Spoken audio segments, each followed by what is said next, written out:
है गाइस। तो आज हम पढ़ने वाले हैं राष्ट्रीय चिन्ह। हमारे भारत के, इंडिया के राष्ट्रीय चिन्ह के बारे में पढ़ने वाले हैं।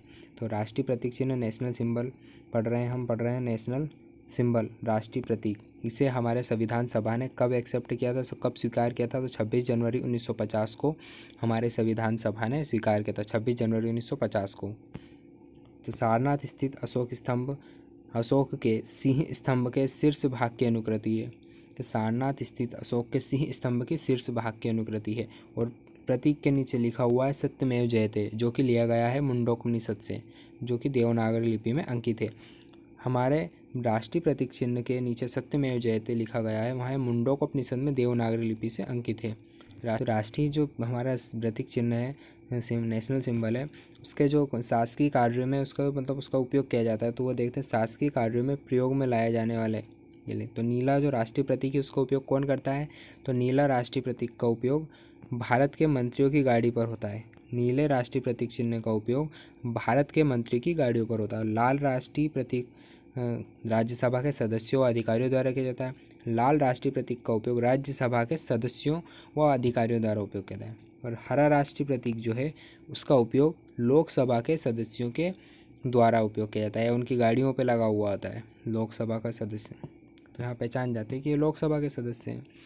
हम पढ़ने अब राष्ट्रीय ध्वज देखते हैं। तो राष्ट्रीय ध्वज के बारे में पढ़ते हैं। राष्ट्रीय ध्वज को संविधान सभा ने 22 जुलाई 1947 को अपनाया। राष्ट्रीय ध्वज की संविधान सभा में हंसा मेहता ने प्रस्तुत किया। मतलब राष्ट्रीय ध्वज को सर्वप्रथम संविधान सभा में किसने प्रस्तुत किया, यहाँ क्वेश्चन बनता है।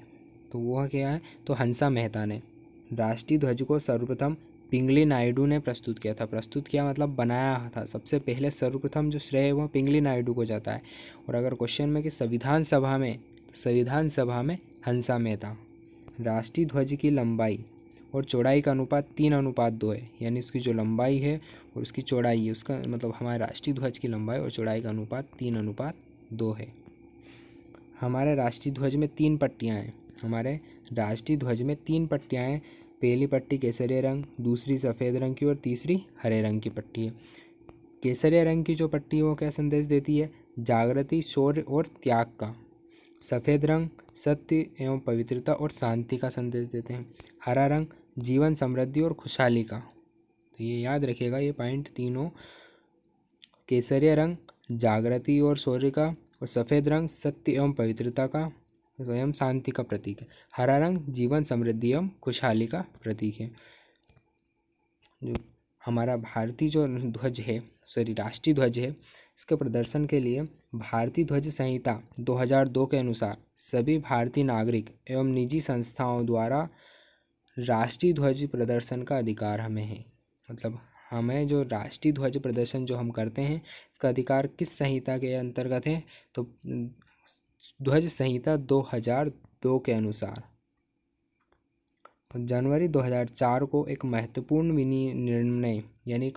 निर्णय लिया गया था उच्चतम न्यायालय द्वारा।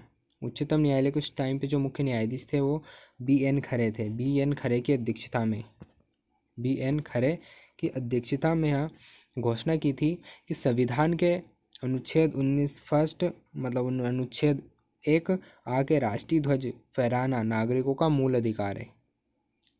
अगर क्वेश्चन बने कि राष्ट्रीय ध्वज फहराना नागरिकों का मूल अधिकार है, जो किस अनुच्छेद के अंतर्गत है, तो वह अनुच्छेद 19 फर्स्ट और भाग आ के अंतर्गत है, ये आता है।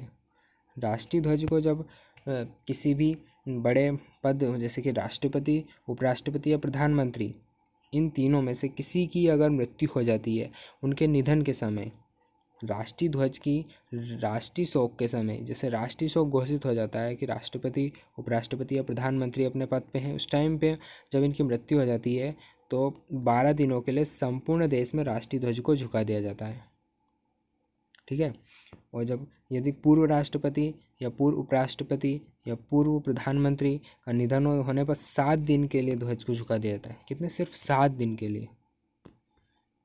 प्रसिद्ध झंडा गीत, हमारा जो झंडा ऊंचा रहे हमारा, इसकी रचना श्यामलाल प्रसाद गुप्त ने की है। इनकी रचना जो है श्यामलाल प्रसाद गुप्त ने की। भारत के राष्ट्रीय ध्वज का पहली बार प्रदर्शन 14 अगस्त 1947 की मध्य रात्रि को हुआ, यानी जिस दिन हमारा देश आज़ाद हुआ था। पंडित जवाहरलाल नेहरू ने देश को संबोधित कहा था 12 बजे रात के। उस टाइम पे राष्ट्रीय ध्वज का पहली बार प्रदर्शन हुआ था। अब देखते हैं राष्ट्रीय गान। तो राष्ट्रीय गान को संविधान सभा ने 24 जनवरी 1950 को राष्ट्रीय गान स्वीकार किया, यानी कि 26 जनवरी 1950 से 2 दिन पहले राष्ट्रीय गान को हमारी संविधान सभा ने एक्सेप्ट कर लिया। तो राष्ट्रीय गान के गायन का समय 52 सेकंड है और इसकी संक्षिप्त अवधि वहाँ 20 सेकंड है। क्वेश्चन बन सकता है कि राष्ट्रीय गायन की संक्षिप्त अवधि क्या है, तो वह है 20 सेकंड, जिसमें कि कौन कौन सी पंक्तियाँ गाई जाती है, तो प्रथम एवं अंतिम पंक्तियाँ गाई जाती है। सर्वप्रथम 27 दिसंबर 1911 को भारतीय कांग्रेस के कोलकाता अधिवेशन में इसे गाया गया था। जो राष्ट्रीय गान था, हमारा राष्ट्रीय गान है इसे सर्वप्रथम 27 दिसंबर 1911 को भारतीय कांग्रेस के कोलकाता अधिवेशन में गाया गया था। वैसे 1912 में रविन्द्रनाथ ठाकुर ने तत्वबोधिनी में भारत भाग्य विधाता शीर्षक से प्रकाशित किया था। 1919 में मॉर्निंग सॉन्ग ऑफ इंडिया के नाम से प्रकाशित किया। क्वेश्चन बन सकता है कि राष्ट्रीय गान को 1919 में किस नाम से प्रकाशित किया गया था। मॉर्निंग सॉन्ग्स ऑफ इंडिया के नाम से, मॉर्निंग सॉन्ग ऑफ इंडिया के नाम से इसे प्रकाशित किया गया था। इसके रचयिता तो अभी हमने देख ही लिए, रविन्द्रनाथ ठाकुर है या टैगोर, कहीं कहीं पे टैगोर भी लिखा हुआ है। संगीत में जो धुन का जो श्रेय जाता है कैप्टन राम सिंह को जाता है, जो कि INA के सिपाही थे, कैप्टन राम सिंह को। तो ये थोड़े से राष्ट्रीय गान से बन सकते हैं क्वेश्चन। राष्ट्रीय गीत को पढ़ते हैं। तो राष्ट्रीय गीत 26 जनवरी 1950 को इसे संविधान सभा ने स्वीकार किया। राष्ट्रीय गीत को 26 जनवरी 1950 को स्वीकार किया था।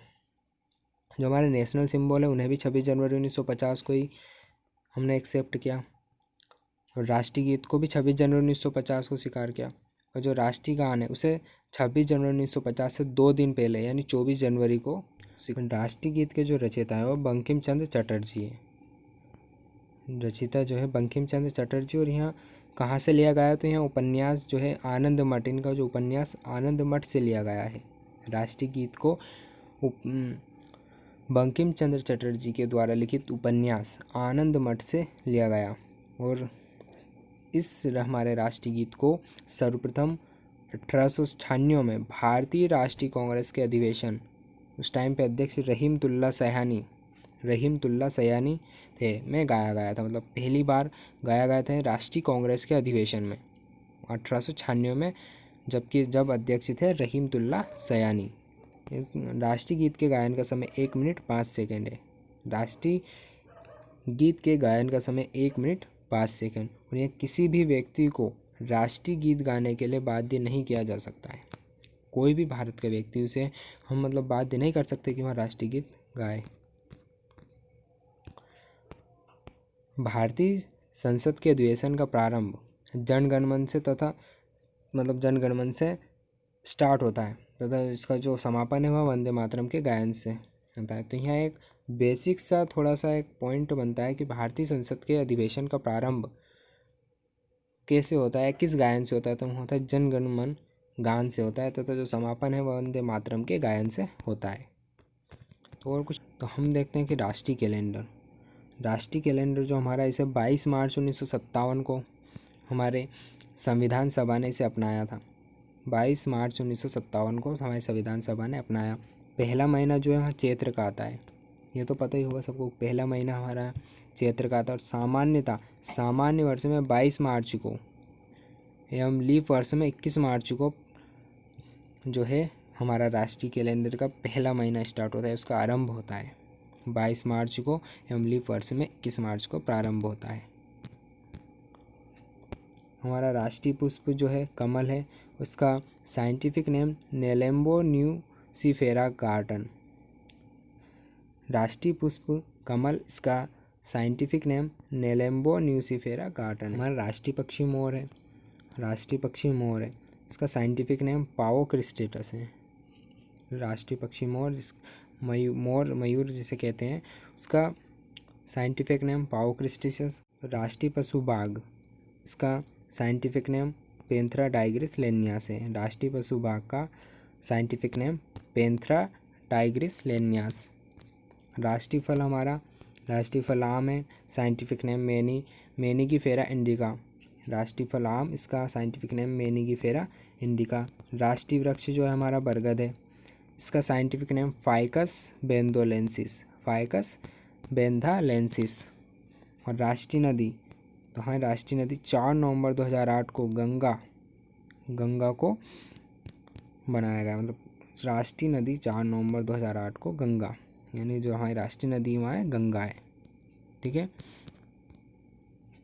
राष्ट्रीय जलीय जीव को 5 अक्टूबर 2009 को गंगा डॉल्फिन, जिसका साइंटिफिक नेम प्लाटानिस्टा गेंगेटिक है, इसे बनाया गया, मतलब यहाँ है हमारी प्लाटानिस्टा गेंगेटिक, या इसका नाम देखें तो गंगा डॉल्फिन।